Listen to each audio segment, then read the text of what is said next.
Ipinagluluksa ngayon ang pagpanaw ng award-winning actress na si Jacqueline Jose. Patuloy naman ang investigasyon sa pagkamatay ng aktres nang natagpo ang patay sa kanyang bahay. Nasa frontline ng balitang yan, si Rainiel Pawid. Ikinagulat ng marami ang biglaang pagkamatay ng aktres na si Jacqueline Jose o si Mary Jane Gac sa tunay na buhay sa edad na 59 years old kahapon. Natagpuan siyang wala ng buhay sa loob mismo ng kanyang bahay sa isang subdivision sa Quezon City. Pero wala pang eksaktong detalye ang ikinasawi ng aktres.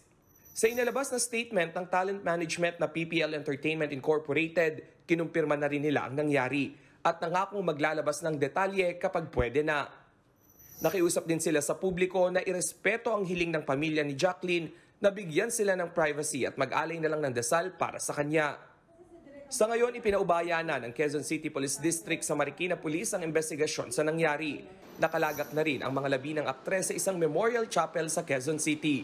Pero mahigpit ang seguridad at tanging malalapit na kaanak pa lang ng pamilya Gac at Eigenman ang pinapapasok. Ipinanganak sa Angeles City sa Pampanga noong October 21, 1964. Kilalang icon sa TV at pelikula si Jacqueline Jose.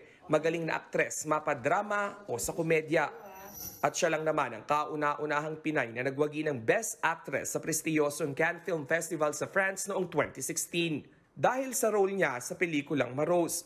Humakot na rin siya ng iba't ibang parangal sa mga ginampanan niyang role sa iba pang pelikula at teleserye. Ilan sa mga natatangi niyang pinagbidahan ang Flor Contemplacion Story, Service at Patay na si Jesus. Huli rin napanood ang aktres bilang General Dolores sa hit kapatid serye na Batang Quiapo. Nagbabalita mula sa Frontline, Rainiel Pawid, News 5. Mga kapatid, Jess De Los Santos po, huwag magpahuli sa mga umaaksyong balita at napapanahong issue sa bansa. Para sa mas malawak na balitaan, mag-subscribe at mag-follow sa social media pages ng News 5.